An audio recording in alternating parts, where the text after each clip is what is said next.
Okay.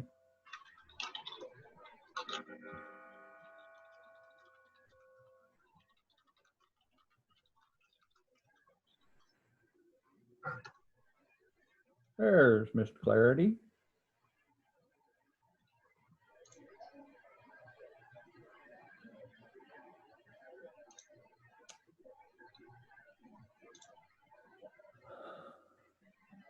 Give it about one more minute.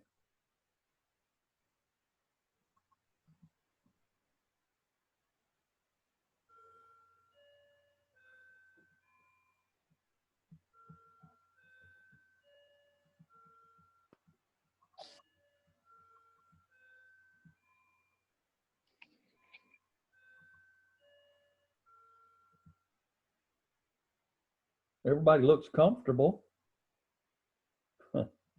Yeah. I just asked for a glass of coffee, so we'll be in a minute. Oh, okay. I understand. All right.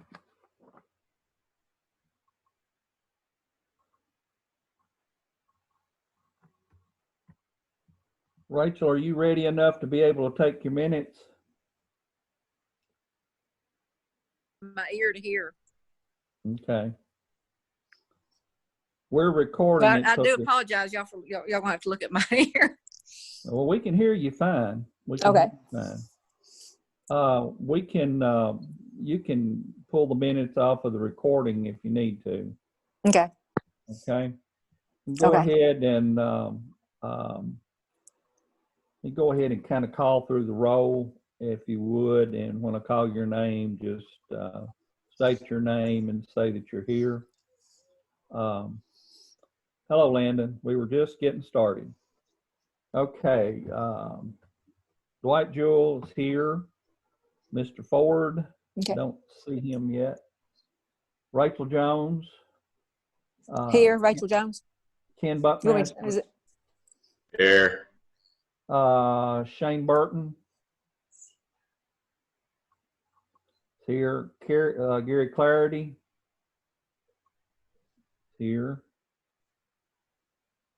Bill Ferguson is here. Bubba Gregory's here. Landon Gully is on with us. And Richard Harsh is on with us. And Here, Linda Rich. Sue Johnson. Linda Sue Johnson. And Gary Walsh Here. is here. Okay. We've got What? two telephones. Do we know who they are?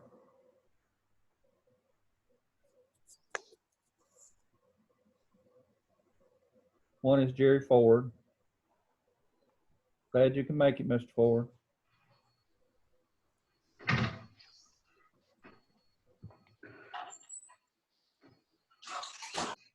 I don't know who the other one is. Okay. All right.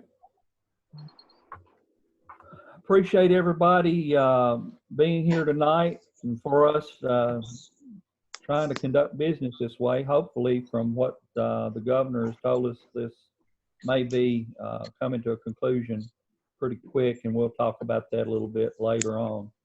First item we have tonight for Budget and Finance is the minutes from the March 16th meeting. Everybody have a chance to look those over. Is there any corrections or additions? Gary raised his hand.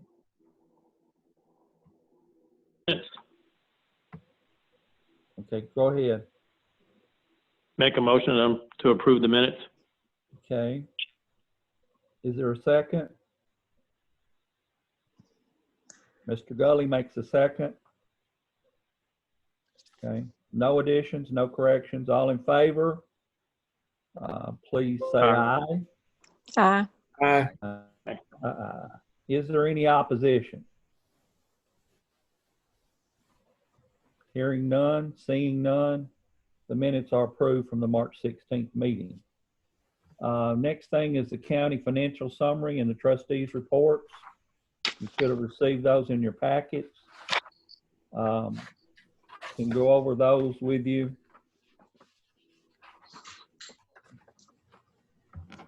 in going over these, the only anomalies that we noticed were in like your 111 Urban Services Fund on page 5.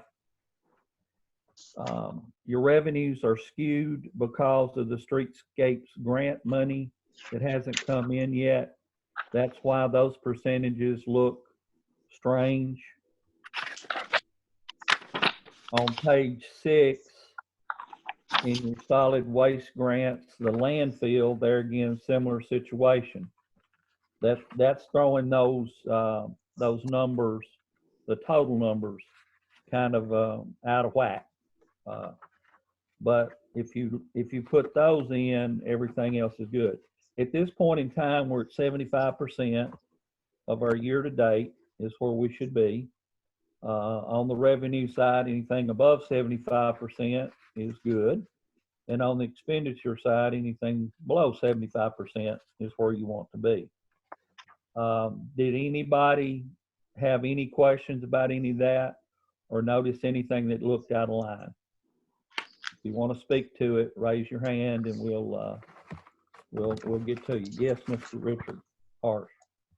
That was back when I was going to second that motion. Pardon? I raised my hand back. I was going to try to second a Okay. motion. My Okay, bad. I'm sorry. Okay. I ain't done quickly.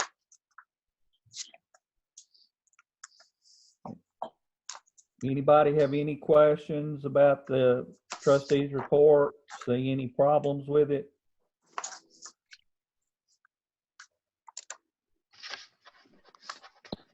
Okay.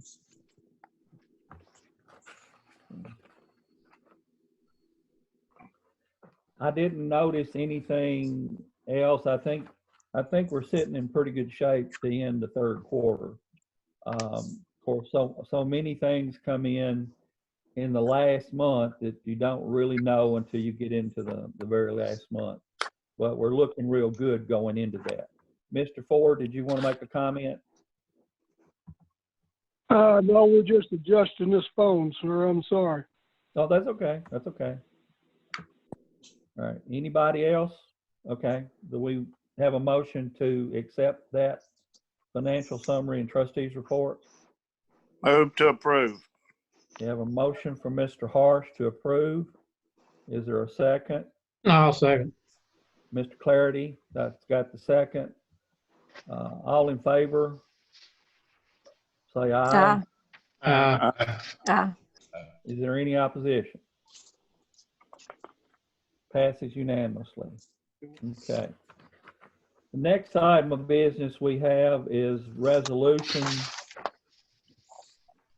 2020-12-687. This is a resolution to increase the local option sales tax from 2.25% to 2.75%. This is a resolution sending it to the Election Commission to be on the ballot for the people to vote on in a referendum vote.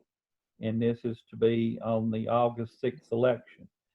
We needed to try to get this passed if we were going to do it in April so that we could get it to them to meet the timeline for the August 6th election. That's why we're having to do this now. We've talked about this at length, and I think the consensus in times past was that everybody wanted this to go to a referendum vote. They wanted the people to be able to decide this. So that's the way this is written, and that's what we have before you. Is there any questions about this resolution?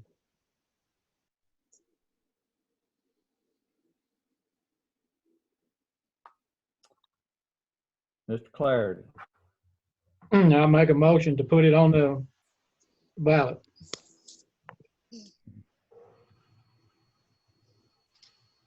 Okay.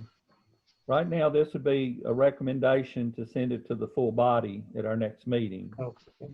Yeah. Right. Okay. Do I have a second to that? Mr. Joe, I'll second that. Mr. Burton, I believe, had the second. Yes, sir. Okay. So we have a motion and a second to send it on to the full commission. I'd like for us to do we need to do, I don't think we need to do a roll call on this, do we? Amy, Mayor, Brandon, do we need to do a roll call? No? Okay. So all in favor, please signify by saying aye. Aye. Aye. Is there any opposition, any noes? Anyone like to change your vote? The ayes have it, it passes. Thank you. Next is a budget amendment, and this is an interfund transfer with the county general fund. This was an EMA recovery on a radio that got damaged. Is that all I need to explain about it? There's really not much to it. A radio was damaged during a call and they got it replaced. And we're just appropriating funds. Okay. That's just an interfund in and out type thing. That's the only actual budget amendment we had for this coming month. Have a motion to Mr. Burton. Motion approved, sir. Okay. Mr. Gully, second.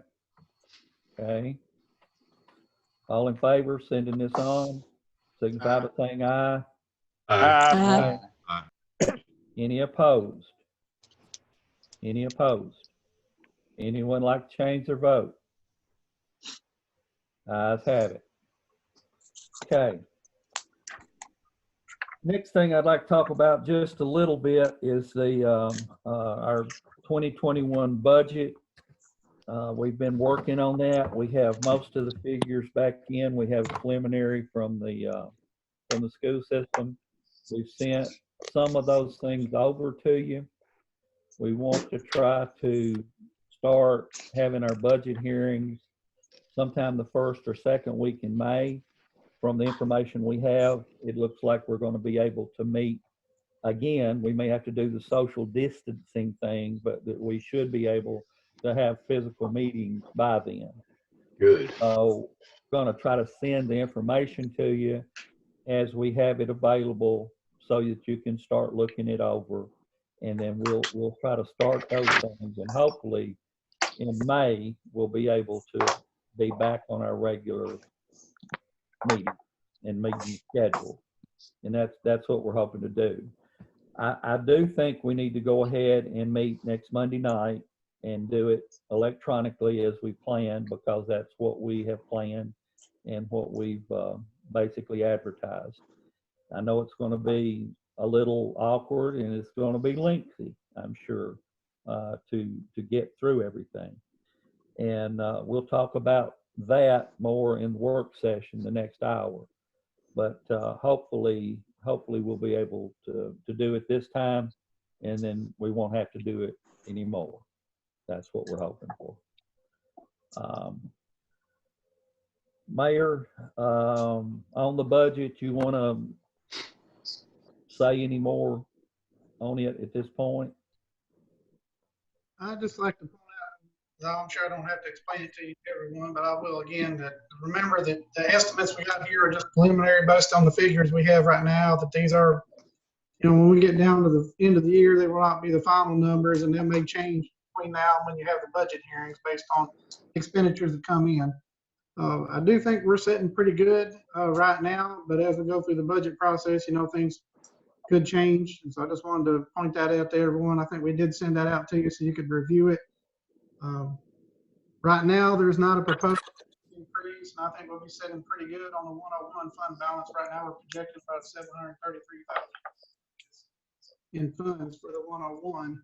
But again, keep in mind that is at this stage. We could have an engine blow next week, and that kind of throws off our numbers. So just keep in mind, like I said, these are preliminary numbers. I would just point out there are some big items in here, especially the 101. We're looking at the Sheriff's Department's requesting some bulletproof vests, and then a lot of the emergency services are requesting radios, and that's to go along with the new tower and communication system that was put in on Pumpkin Bridge. And that the counties went to, so they'll need to go to some newer radios to be better to use that system. There is a per diem budget increase in the fire department based on the increase last year. We had more people in the fire department, more responding to calls, had more training, so that did drive up the per diem some. There's also some SCBA item on there. I believe that's about $40,000. They did put in for a grant. I don't know that we've heard anything on that yet. And then there was another $90,000. I think it may be in there. I can't remember which version of the budget you got, but we were kind of leaving that. They did apply for a grant for that as well. And what we were hoping is if we get a grant, then we'll just do the local match and then it would be for a new brush truck. But if we don't get the grant, the brush truck will have to wait a year. As you look through these budget numbers, keep in mind the local support grant that the governor put in the budget and the county, the state legislature passed, is not accounted for on the revenue side. We're still getting more information exactly how that works. To me, it looks like it's more of a grant. So you would have to spend the money and then put in to get reimbursed on it. And then I was actually looking at some different projects today, moving some on the list, moving some off the list that I'll bring to the county commission and get your all's thoughts and opinions on it. But mainly it's big ticket items. I think in the 118, there's $135,000 for new equipment and cots and communication equipment to go on ambulances. There's some computers on there, so that's big expenditure. I also look to use to purchase vehicles for the sheriff's department and the bulletproof vests. So a lot of those big ticket items that you see on the budget as you go through it, a lot of those I would propose that we use that governor's grant money to pay for those and then save a little bit there. We did get the numbers, and Dr. Satterfield will go over this later on the roof. At this time, I attended a webinar through the University of Tennessee, and they had an economist on the second half of the webinar, and he was talking about the interest rates. And I'll give you an example. 2 weeks ago, the interest rate was 5.2%. This last week, it reset to 0.32%.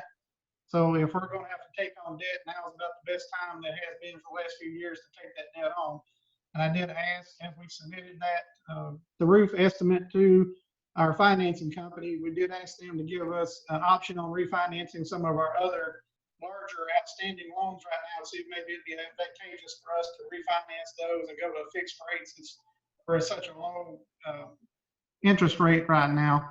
And they're getting those numbers together. So I don't have any numbers for refinancing those loans, and I don't have any proposals on that roof right now. We just got the estimate last Friday, and they're working on it now. They're hoping to get to something Thursday, but if not, they'll call and let us know exactly where we stand. So that's just kind of some of the high points right now. If anybody's got any questions, I'll be willing to answer them. And if I don't know the answer, we'll be sure to get it back to you and have it by either send you an email and follow up with you, or call you and follow up with you, or and discuss it at the county commission meeting next week. Mr. Ford, you had your hand up. Did you have a question or something you wanted to say? Yes, I was trying to get it up earlier. If it's not the right time, tell me and we'll do it different. On the resolution on the sales tax, has that been ear tagged for any particular thing yet? No, it's 50%. 50% goes to schools automatically. 50% of the sales tax inclusion. And then the other 50% would go into the general fund, general budget at this point. Okay. That was my understanding. I just want to know if there'd been any changes. No, nope, not that I'm aware of. Thank you. Okay. Clint, you want to go over your roof bid with us?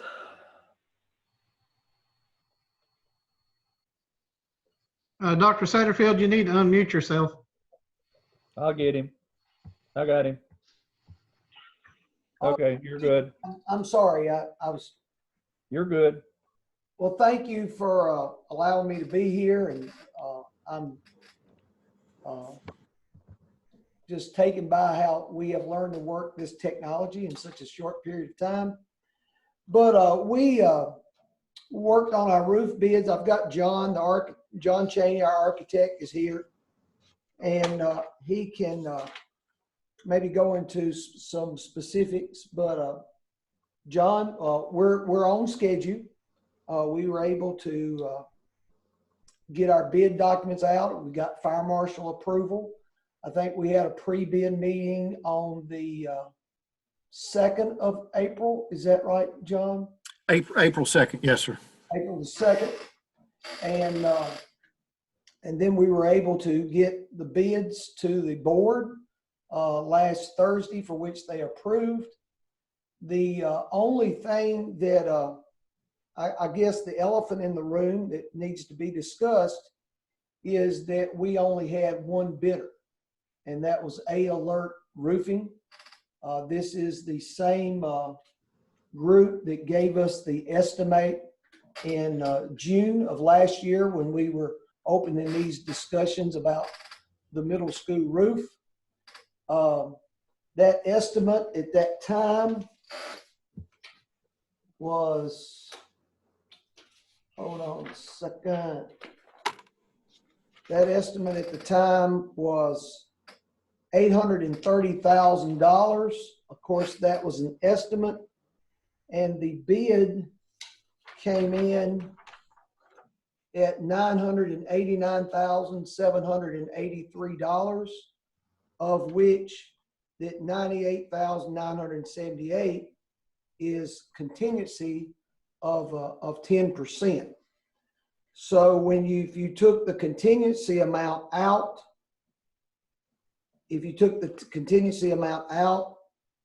and so that would make that bid without the contingency $890,805. And you compared that to that June estimate of last year, that would be a difference of $60,805. So John, again, will talk to you more about that. We thought that was certainly in the ballpark, considering things like when they did an estimate, they didn't talk about the fresh air units and moving those. I think, John, there's some gas lines on the roof, mechanical, electrical hoods in the cafeteria area that have to be raised and relocated. Not relocated, but raised. So we feel like this is a very good bid compared to where it was last year. And I know that as soon as the board passed this bid on Thursday, we got it to Chairman Jewell and Mayor Chambers the next day. We spent some time with John discussing the ins and outs of this bid and the scope of work.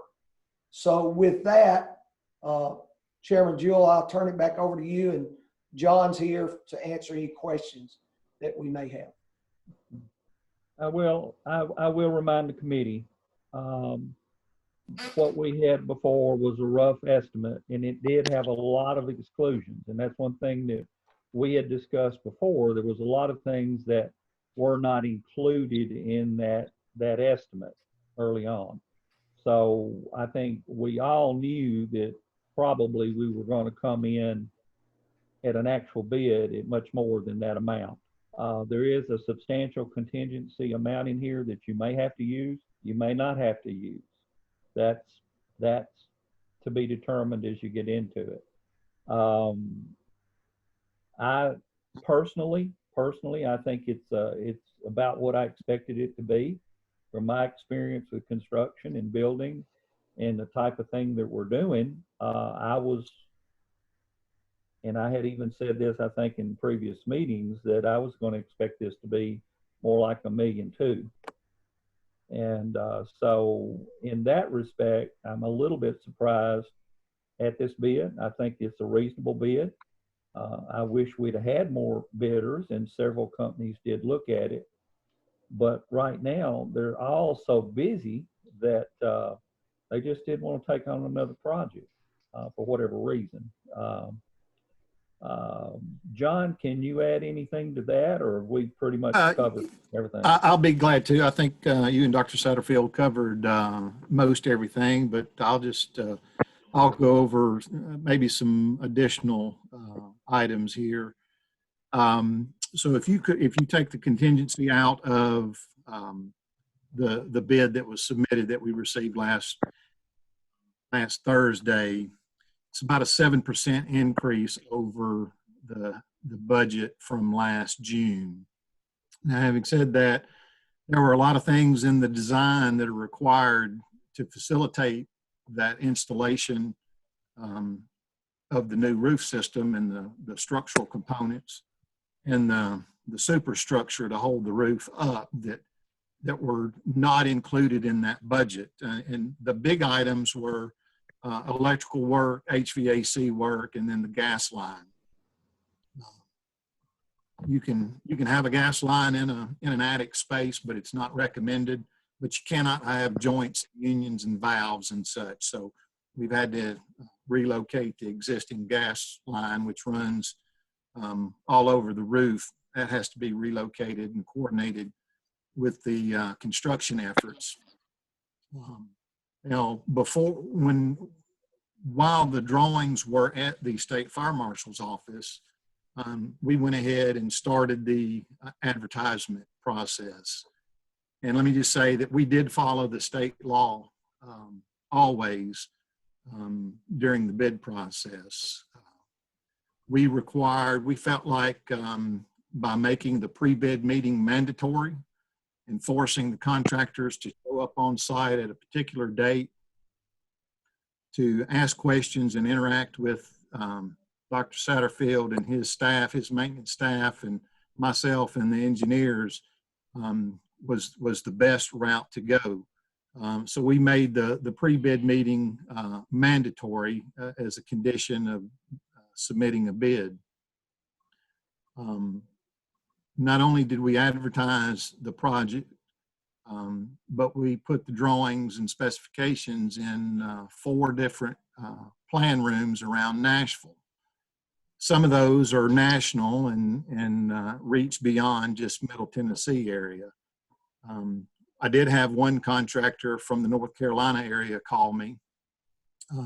Ultimately did not bid, but aside from that contractor, there were 4 contractors, including the one that we received the bid from, that had expressed interest in the project. When it came to the date and time of the pre-bid meeting, one of them only actually showed up. So at that point, we could have either paused and re-advertised or continued. We chose to continue with the process. And if my math is correct and the square footage of the building is correct, the cost of this project is a little over $12.50 a square foot.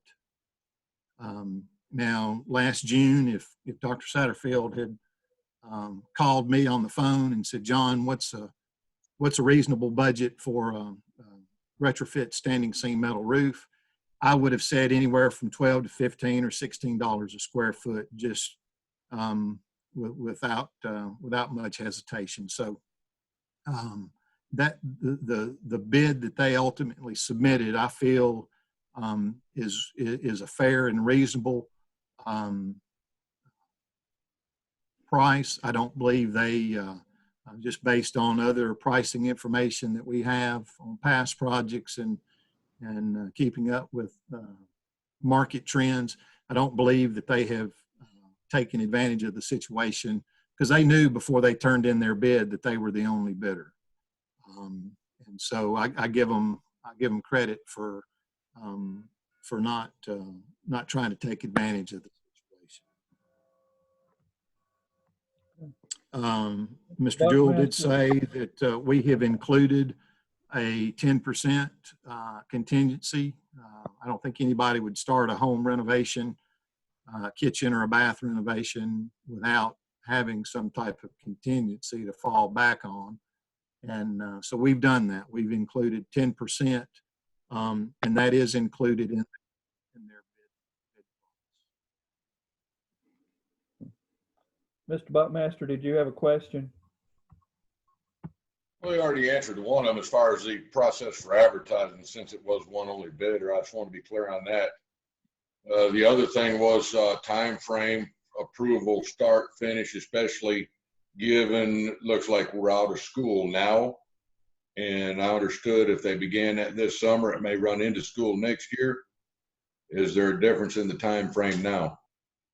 No, it will most definitely run over into the school year. And so I have told the contractor that I would stay in touch with them, and that there was an approval process that the county had to go through tonight and next week, I believe, and that we would notify them of the outcome of the county approvals. It'll take probably 1 to 2 weeks to write contracts. And prior to the downturn in the economy, I spoke to this last week when the mayor and Chairman Jewell and I and Dr. Satterfield talked. But prior to the downturn of the economy in 2008, contractors, especially contractors that were in good standing with their bonding companies and their insurance carriers, could call on the phone and ask for bonds and insurance. After the economy took the downturn, bonding companies and insurance companies became more cautious. And one of the effects of that is a lot of times they want to see the actual contract before they will issue the bond or the insurance. So when we send the contract between the school board and the contractor, they'll have to notify their bonding and insurance companies, and most likely they will have to send a copy of that contract to those companies for review. And so you've added a couple of days in that process. They'll sign the contract and mail it back to myself, to my office. We'll review it, make sure the bonds and the insurance meet the requirements set out in the project documents, and then we'll forward it to Dr. Satterfield for his signature. They will then start what's called the shop drawing process. And I'm not sure, I can't speak to this exactly, but it will take them probably a couple of weeks to do the shop drawings. They will submit those to us, and my office, along with the engineers, will review those, and they'll need those shop drawings reviewed and approved back to the contractor before they order materials. That's what they will use to order materials. So they'll need those approvals back from us, and we'll do that just as timely as possible. But the contractor has offered time of completion is 200 days, which is I would expect it to be anywhere from 180 days if everything just ticked off like clockwork, up to about 225, 230 days. So they're kind of in the middle time frame of what we had anticipated for completion. But I will say that one big benefit to having Alert as the contractor, they are not only a roofing contractor, but they are a roofing manufacturer. So that manufacturing side of the process, they can speed that up when they need to. So I feel certain that the 200 days of completion will be sufficient. Mr. Ford, did you have a question? Are you referring to me, Dwight? Yes, sir. Yes, I did. I understand that your bid with contingency is $989,783. How much of that is contingency, and what happened to engineering? There's an engineering fee got to go somewhere in here. So the amount of contingency, if my math is correct, is $98,978.30. Okay, what about how? The only what other happened to engineering? Sir? What's happened to engineering? I don't see anything here for engineering. The only other fees are the architectural fees, which is 6%, which would be about $59,387 at 6% based on that. Is that correct, John? That sounds correct. That's our typical arrangement. And some of that has already been invoiced. And to be honest with you, I'm not sure whether that invoice has been paid. I usually don't get involved in that unless my bookkeeper comes to me and says, John, can you check on this invoice? It's outstanding more than X number of days. And she's not done that. So I'm assuming everything so far has been paid. But that would be on top of the 989,000. You know, whether you want to put it into the amount of money you're borrowing and pay it that way, or you want to pay for it and not try to finance that part of it. That's some of the discussions that we have to, some of the things that we have to decide on. That's one reason we're not ready to, we don't know. Mayor, do you want to address that a little bit? Yeah, I've asked the Tennessee Bond Company, Bond Fund, when they submit their numbers, if they could give us one estimate with the architectural fees included and one without, so we can see the difference. Just based on my quick calculations, I just assumed a 3% interest rate. If you include architectural fees into that, on top of that bid amount, it's about a difference of roughly over $2,000 in interest in the first year payment if you include the architectural fees versus. But those numbers, hopefully we should get those later this week and we can share those over. You'll see the difference in it. And it was paid up front versus if you rolled it into the loan. And that we've asked the bond company to give us a quote on 10 years, on 12 years, so that we have some exact figures for you. We don't have those yet, but it's looking very favorable as far as what their bond rate dropped to. It's a really good time to be trying to do this if that's the direction we want to take with it. But we don't have those figures yet. We've requested them.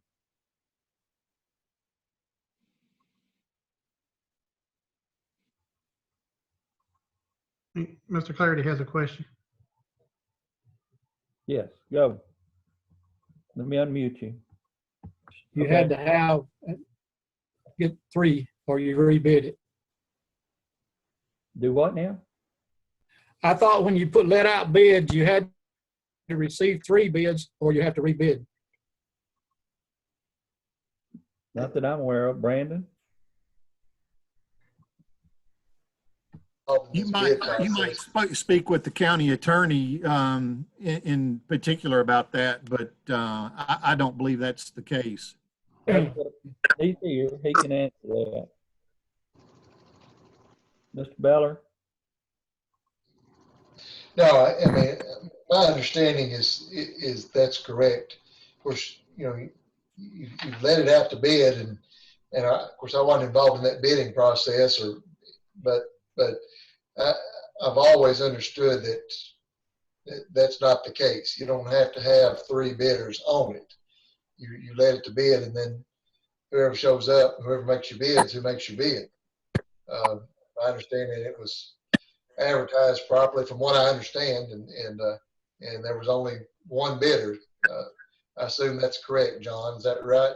Yes, sir. That is correct. There were prior to the pre-bid meeting, there were 4 contractors that expressed interest, and we shared with them particulars of the project, the date and time of the pre-bid, so that they could show up, and 3 of them did not.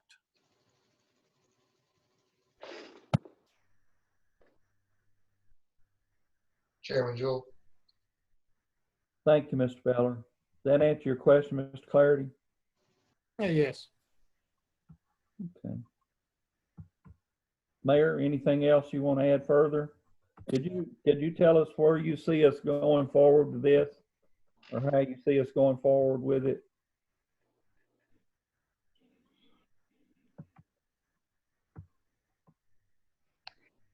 I think you're muted. There we go. I think we were looking at, is it May 21st or May 22nd start date, Dr. Satterfield? Excuse me, I didn't hear you well. Can you say that again? The start date for the project, we're looking at May 21st and May 22nd. Mayor, I don't think from talking, and John can add to this, from talking to A-Alert, talking to John, I do not think we can start actual construction in May. They said they would get on it as fast as they could. They had to order materials. John talked about the contract and the shop drawings, but from what I've heard, I don't feel like he can get started in May. John, can you add to that? Dr. Satterfield, I really don't anticipate the contractor having boots on the ground. Contractors are notorious for having other projects that they need to complete before they want to pull off and start a new project. We'll do everything we can to get the contracts written and sent out. But after we get those back from the contractor, we need to review their bonds and insurance to make sure they are providing what we've set forth in the documents. And then the shop drawing phase, that's really dependent upon the contractor, how fast that phase goes. That's really the contractor driving that car, if you will. But the close of the contract is established from the time that the contract is officially executed, which is when Dr. Satterfield will sign it. So that time is already clicking for the contractor when we have a fully executed contract. So they're going to get on it as quickly as they can and as efficiently as they can. But to have an exact start date, I don't see it being in the month of May, possibly the last of May, but more likely the first part of June, maybe to the middle part of June. That's what I felt like. Mr. Harsh, did you have a question? Yes, I did. Did I understand him to say that the contractor, before they made the bid, knew they were the only ones bidding on it? And if so, why was that information revealed to them? Well, it was revealed because the documents clearly stated that attendance at the pre-bid meeting was required condition of submitting a bid. We didn't want some contractor not familiar with the job that was just sitting at his desk in Nashville or Knoxville or Chattanooga or Atlanta or Charlotte or anywhere else and putting together a price on the project that he had not walked and that he had not seen coming in there. And so the contractor knew at the pre-bid meeting that he was the only contractor there. I see. I think it was, I'm glad you explained it. I'm glad you asked that, because that was the case. I mean, you have the pre-bid meeting is required. The only one that shows up is one. They assume they're the only one. I see. No way around that. No way around that. Mayor, do we need to take any action on this tonight? I don't know that we need to take any action on it tonight. We don't have any financial specifics as far as, I don't know. Once we get the quotes, whatever, from the Tennessee Bond Fund, you may decide you want to go 12 years versus 10 years, and we just don't have those numbers right now. Okay. So right now, we don't really have anything for you to vote on. Right.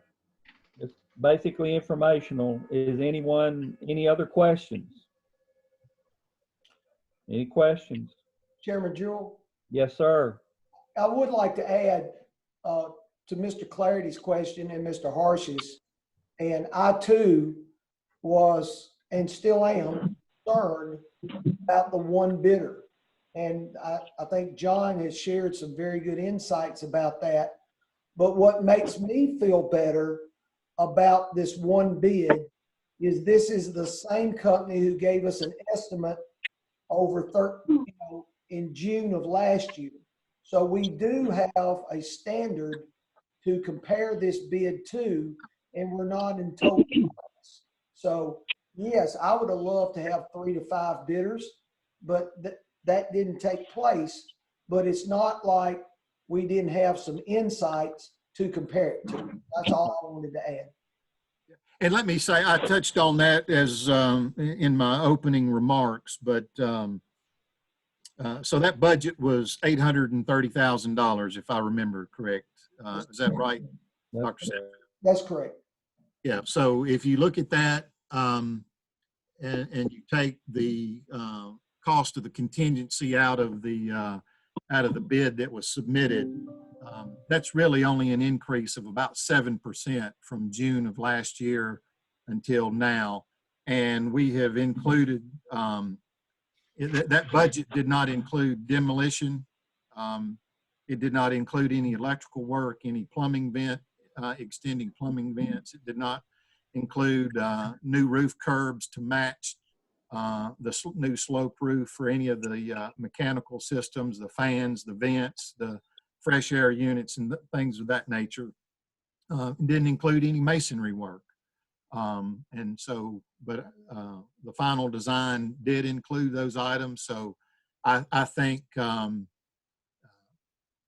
based on knowing what the scope of the project is, and by that I mean what's detailed in the bid documents, I think it lines up pretty well, and I don't believe that the contractor took advantage of being the only bidder. I agree. Mr. Ford, did you have another question? Couple of comments.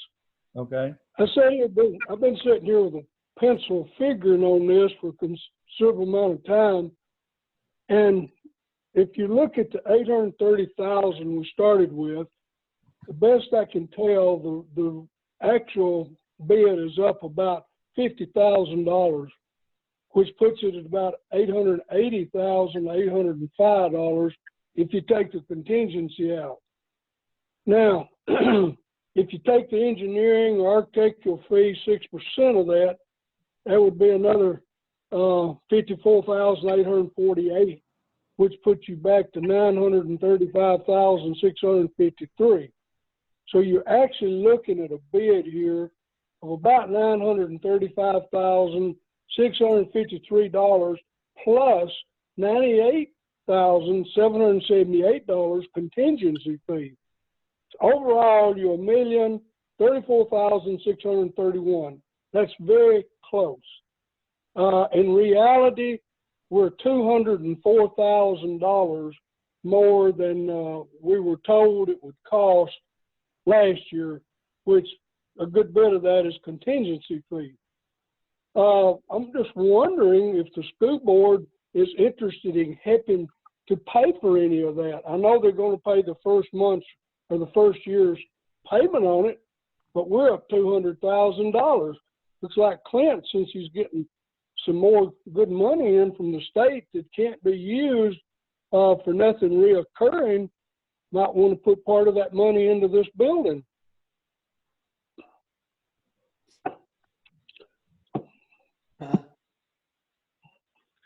Yeah, do I need to address that? If you would like. First of all, he's talking about federal money from the CARES Act, for which we have not gotten an application or a lot of guidance from the state. However, I have been told that the CARES Act money, I think we get $230,000, something in there. It takes on the characteristics of Title I, which means it has to be used on students and raising student achievement.